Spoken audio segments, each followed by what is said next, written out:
A portion of this video is sponsored by Level 8. So, I went on a holiday.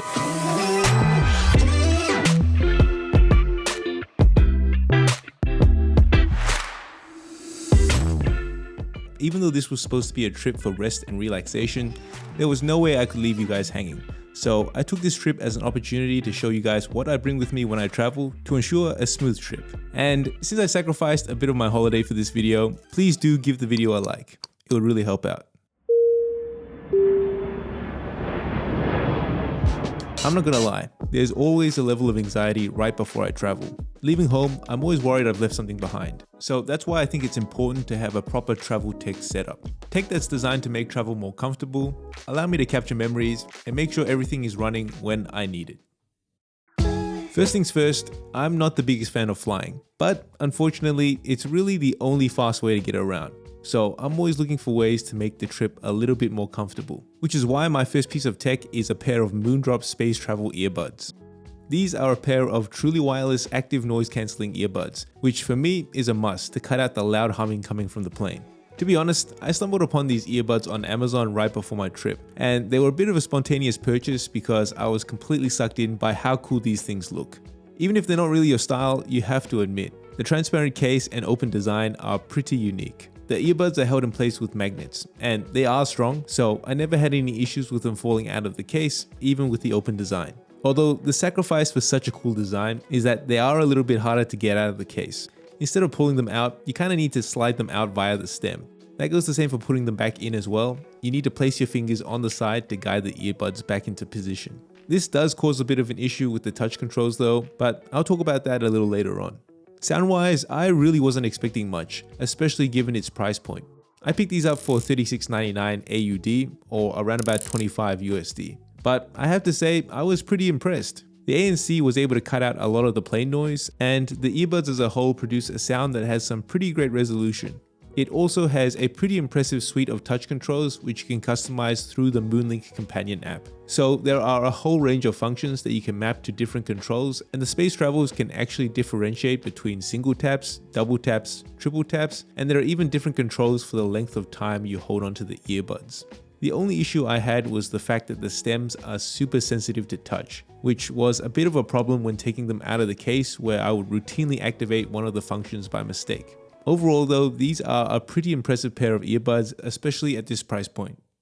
To store the space travels when not in use, I'm using the Orbit Key 2-in-1 tech pouch. A lot of tech is pretty small, so I kind of lose track of things if I store them directly in my backpack, which is why I always use some kind of tech pouch to keep things organized. And it also lets me easily set everything up when I need to work on the move. Alright, first things first, this tech pouch looks so awesome in the burnt orange finish. And I guess I'm not the only one that thinks so because a number of you have already asked about this when I featured it in one of my other videos. But of course, a tech pouch needs to be practical, and this tech pouch has a lot of useful features, some of them being pretty unique. Inside, there's a bunch of pockets and dividers to organize your stuff. The pouch also offers some level of customizability with detachable dividers so you can store bigger items if needed. It also comes with cable pass-through to the front compartment of the pouch. I recommend keeping a power bank within the pouch connected and storing cables within this front compartment so you can easily access power without having to expose all your tech. I also recommend utilizing the smaller tech pouch inside. This is the reason it's a 2-in-1, because there's actually a smaller pouch inside that can be completely removed. I'm all for modularity, so I use the smaller tech pouch to store essentials so that I can temporarily travel even lighter if I need to. Essentials like this magnetic Thunderbolt cable by Magtame.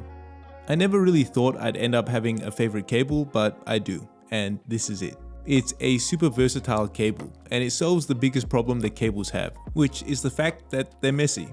It also uses USB-C connectors, which means it's compatible with most modern tech, which is great because the cable supports 100 watts of charging and a transfer speed of 20 gigabits per second.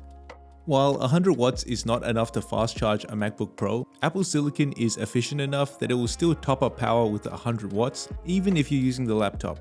The 20 gigabits a second of transfer speed is also plenty of bandwidth that tops out even some of the newest SSDs like the Samsung T9. So it pretty much does everything I need. The cable is 2 meters, which is plenty of length, but even though it's a super long cable, it has built-in magnets, which means you can easily coil it up without having to use any cable ties or Velcro. Seriously, it's a super practical cable. On the other end of the cable, I usually have it plugged into an AOE Starship power bank.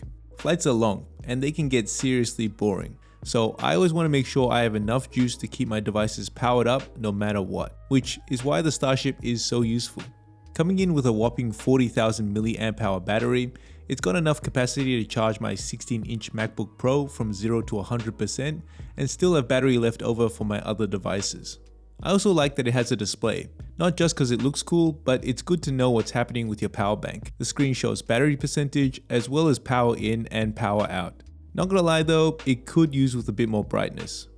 Still, whether you're topping up a laptop, phone, headphones, or gaming devices, the Starship has you covered with 2 USB-C ports that can deliver up to 140 watts of power, which is enough to fast charge a MacBook Pro, and 1 USB-A port for older devices.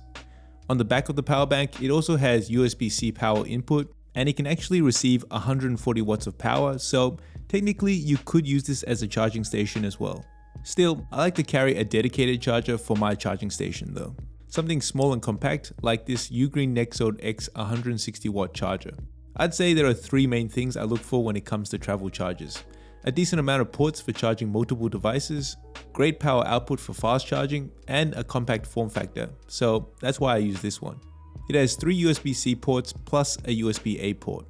One of those USB-C ports can deliver up to 140 watts for fast charging large devices.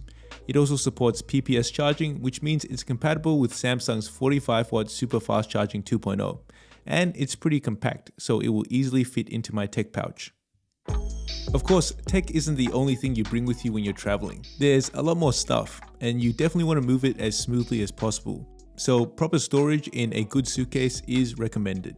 A suitcase that's lightweight with built-in security features like this one by Level 8.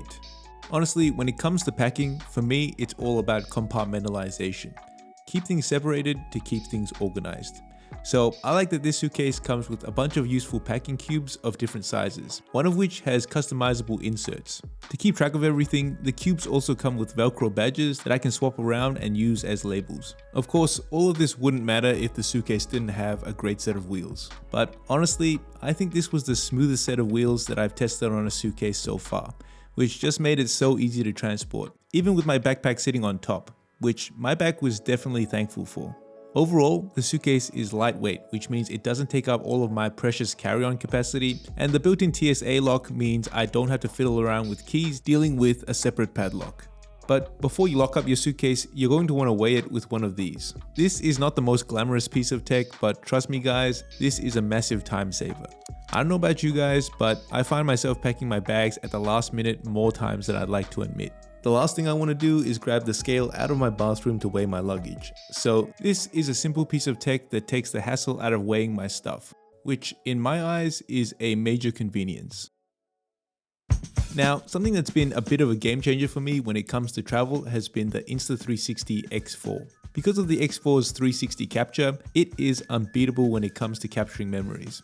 It feels like I'm capturing every single detail as it's happening, and it's kind of surreal rewatching the footage but from different angles. It's also a very capable action camera. I can definitely speak to its sturdiness because I took it with me whitewater rafting.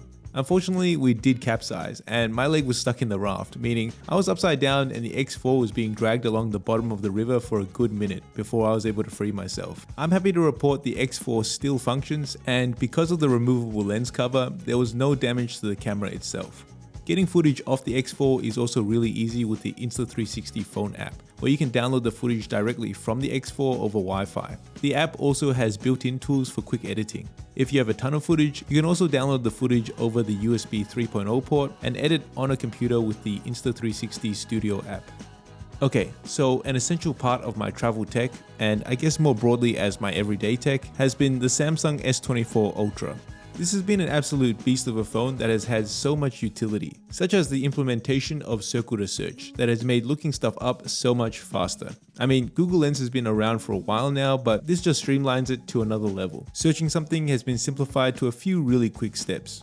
And from the same menu, you can easily ask Google what music is playing and also translate text, which is always a helpful function when you're traveling overseas. And even though I brought a mirrorless camera with me, a phone's camera system has a completely different use case. I'm not always going to have my camera around, but I will always have my phone in my pocket, so naturally it's the camera I use the most. And the S24 Ultra has a fantastic camera system with a crazy 200 megapixel main camera. Great for capturing detailed shots. Anecdotally, people around me seem to really like the way Samsung processes photos, so that takes the hassle out of having to edit them. And if you happen to take photos in a crowded area, the S24 Ultra has some pretty awesome AI editing tools that'll allow you to remove unwanted objects from your image. Pretty awesome stuff. But you know, one thing I really missed when I switched to the S24 Ultra as my daily driver was MagSafe. So that's why I use it with this magnetic case. Nothing much to it, it's just a clear case that doesn't hide away the S24 Ultra's good looks, while allowing me to use the phone with a range of MagSafe compatible accessories at home and on my trip. Accessories such as this magnetic power bank from Ugreen. When I'm traveling, I don't always get the chance to charge up my phone. So this is just a really convenient way to keep it topped up while on the move without having to deal with cables. This here has a battery capacity of 5000 milliamp hours in a thin 0.5 inch body and weighing in at 0.26 pounds. To store everything, my backpack of choice is a camera backpack by Ulanzi. The great thing about camera backpacks is always their versatility. There's a ton of compartments and pockets around the bag. The main compartment of the backpack also unzips all the way, so you can access your stuff while the bag is lying flat, which makes it a lot easier to see everything inside. Like I mentioned earlier, packing is all about compartmentalization. So I like that the backpack has dividers that you can take out and rearrange to suit whatever you're packing inside. For example, I've rearranged to have compartments for my tech pouch, power bank, filters, but there's also a spot for my laptop, extra pockets for smaller items, and even another spot for even more items or a tablet. There's also side access so you can easily grab your camera or a jumper, and I also appreciate that it has a flat base, so it can pretty much stand up anywhere. And that's my travel tech setup. It's the stuff that I brought with me on my trip designed to make travel smoother. Stuff that'll let me relax a bit knowing I'll have the right piece of tech no matter the situation. So I hope it'll help you guys out as well. Alright, that's it. Don't forget to like and subscribe, and I'll see you guys next time.